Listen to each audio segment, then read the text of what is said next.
Alright, guys. So, let's talk about the financial war between the US and China. Now, things on the trade front is silent, but a big confrontation is still happening. Now, Trump wants to reshaw industries back to the US, and his go-to strategy is a global tariff war to frighten companies to build factories in the United States. But the last few weeks taught the White House a very important lesson. There's a limit to how much you can push the world before your own bond market collapses. However, make no mistake that US and China, they are still at an impasse. Washington has just been jawbone the world without any real substance to the tariff cut. The president was ambiguous about it. Scott Bessent seemed to suggest it wouldn't happen until negotiations are at least underway. Let me be clear, there will be no unilateral reduction in tariffs against China. The president has made it clear China needs to make a deal with the United States of America, and we are optimistic that will happen. And when that continues, it will be up to the president what the tariff rate on China will be, but we certainly need to see a reduction in tariffs and non-monetary tariff barriers from China as well. And we also need to continue seeing these companies abroad return their manufacturing to the United States of America, so we can shore up these critical supply chains. Okay. Now, in order to reshore industries back to the US is going to take more than tariffs. And that's why Trump is moving to extend his tax cuts as an incentive to get companies to reshaw. Now in 2017, Trump reduced the corporate tax rate from 35% down to 21%. And to bring back manufacturing, he has announced a further tax cut from 21% down to 15%. That's the plan. Now this is definitely one way to attract companies to the US. Every business out there, they want to pay fewer taxes to keep more of the profits. But can the US actually afford this stunt? Now the total cost of the tax cuts exceed $9 trillion over 10 years. That is an additional $900 billion in deficit spending every single year starting in 2025. How is the US government going to fund it? Doge is not working. Elon Musk is running all the way back to Tesla. So, we are back to Scott Bessent issuing a ton of bonds to fund the tax cards. Now the whole idea of the economic chaos was to crash the stock market to get money to hide in bonds. On paper, that would push down bond yields to help US boring calls take a breather. But the reverse happened. People lost faith in US markets and the economy as a whole. They ran away from the bond market as well. What happened in the bond market overnight? A spike in yields on the 30-year and the 10-year bond, which showed that people were dumping our bonds. And who were those people dumping our bonds? Japan, the biggest holder of bonds, was selling bonds. If you have a mass sale of bonds, that means people are losing confidence in the US economy on the ability to do deals with us. This is what forced the hand of this 90-day reprieve.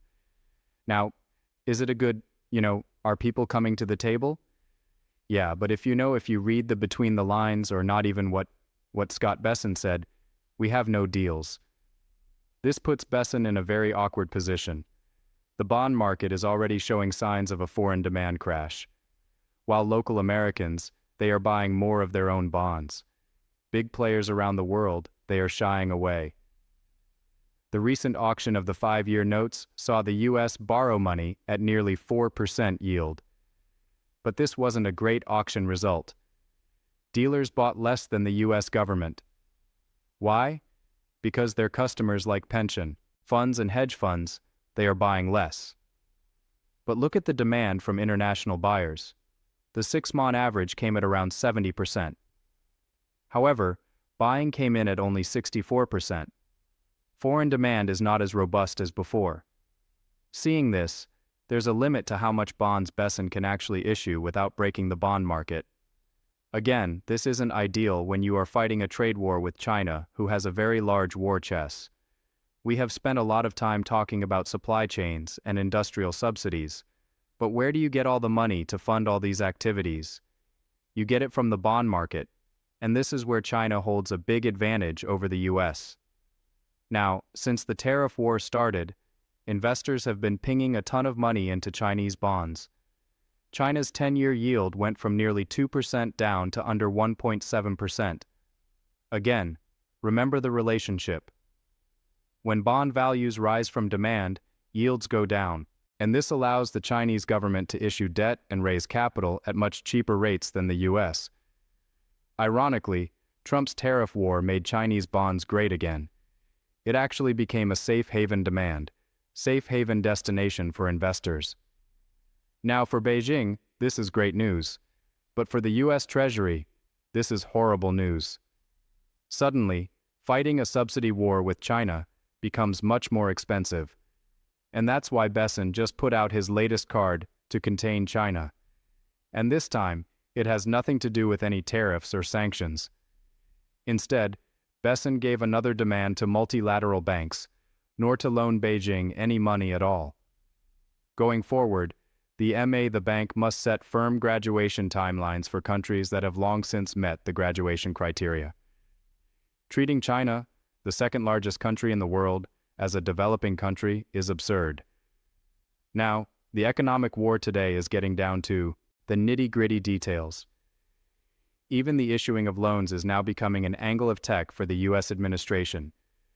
When fighting a subsidy war with Beijing, there are two ways to go about it. You either ramp up your own borrowing, or you make sure China drops and is obvious that Bessent has chosen the latter. Now Bessent just met with Masato Kanda, the president of the ADB or Asian Development Bank. At the heart of the talks was China.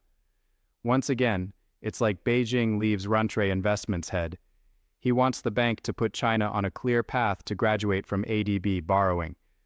In other words, for the bank to stop issuing loans to China.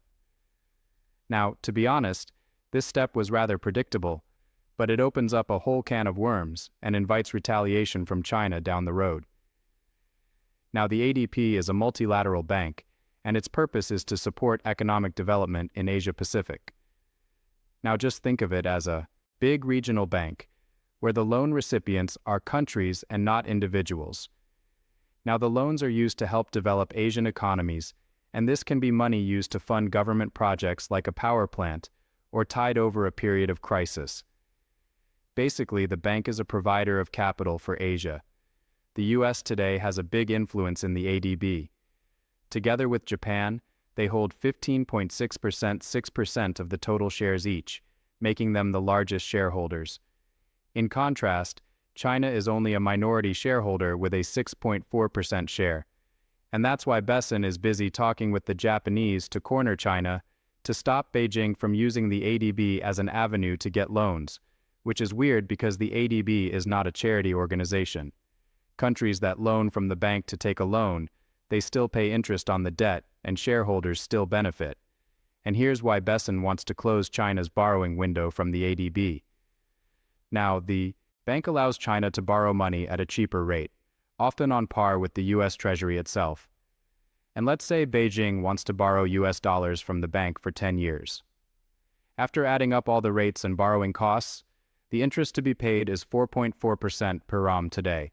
Now, the 10-year Treasury bond today yields around 4.24%, and this puts China's borrowing rate from the ADB almost on par with what Bessent has to pay to fund the US deficit. Remember what we said earlier. If you are the US, the strategy is to raise borrowing cost of Beijing. So it should be expected that the US would squeeze China's access to all these multilateral banks. Now, without a doubt, China benefits from this arrangement, and we need to look at things from China's perspective. There's a huge advantage to taking loans from the ADB and other multilateral banks, and that's why the US is hopping mad, because they hold the reserve currency. Their borrowing terms aren't as flexible as China. Now, there are 3 reasons why China loves the ADB. Firstly, it allows Beijing to diversify their sources of liquidity. They can issue their own sovereign bonds or get loans from multilateral banks. It's just like shopping for the best product. China will simply go for the loan that has the cheapest borrowing cost. Secondly, it allows China to get arbitrage funding for BRRI projects. Basically, it's a spread trade for China. They can borrow at, say, 4% and loan money to fund projects at 6% or more to riskier countries. Thirdly, it allows China to preserve their trade surplus and reserves. And just in case there's a need to strengthen their currency, they can deploy their dollar reserves while still taking a loan out there. And that's why Bessent can't stand the arrangement. It allows China to compete on a financial front with the US. And here's the funny part. China is actually using G7 money to fund their own economic progress. So in a very twisted way, the US and the West, they're actually helping to grow China's economy. It's really hilarious when we dig into the details. Looking at non-borrowing shareholders, 27 countries make up 67% of the total shares. This includes developed Western economies including Germany, France, Canada, and the US. Now these countries don't take any loans, they just contribute money instead. However, China, who is a shareholder, also takes loans. So in other words, Beijing is making full use of their membership fee. They are maximizing their country club membership.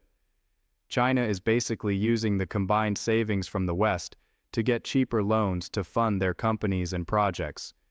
So in that respect, we kind of understand why Bessent is angry, why Bessent is right about Beijing having an advantage. But here's why the US is really furious about it as well. It's because their own boring cause are extremely unstable. There's a reason why Trump went after power is because rates are not coming down fast enough. During the bond meltdown, we saw yields on the 10-year spike to above 4.5%, and the 30-year went above 5% at one point. This is an incredibly unstable bond market, but it is the only avenue the US has to borrow money. And now there's a trifecta of problems weighing down on the economy. A trade war, uncertainty from Trump and higher rates, and that pushes down economic growth and ironically puts further upwards pressure on US Treasury bond yields. China doesn't have that problem because even though they are borrowing in the same underlying currency, they could actually pay a lower cost of borrowing, and we are seeing this play out in the global debt market. Now in April, China issued nearly 50% of all emerging market dollar and euro bonds. But pay attention to how much they were paying. Unlike other countries, China's actually borrowing money at a cheaper rate than Bessent himself. They are borrowing at 26 basis points cheaper. So if the US has to borrow at a rate of 5%, China can borrow the same amount of money for the same duration at only 4.74%. This is crazy because it shows that the world has more trust in China to pay back the debt. This poses a big problem to US capital markets. If China starts issuing more dollar bonds, they can compete with Bessent directly for capital. It might force buyers to demand a higher yield from the US. Now, it might get a little confusing here. Why does the world bother buying Chinese dollar bonds? Why not just buy from the issuer directly, which is the US, and get a higher return? Now, firstly, countries get to diversify the dollar investments, especially to avoid sanctions and confiscations. Countries in the BRICS might feel safer buying Chinese dollar bonds than from Washington directly. And if demand for Chinese bonds go up, there could also be capital gains to be had.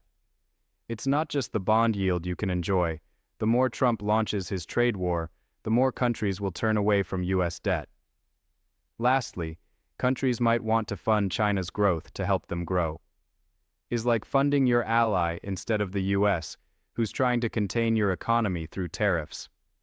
Chinese dollar bonds allow countries to align closer with Beijing, but still get dollar returns for their liquidity needs.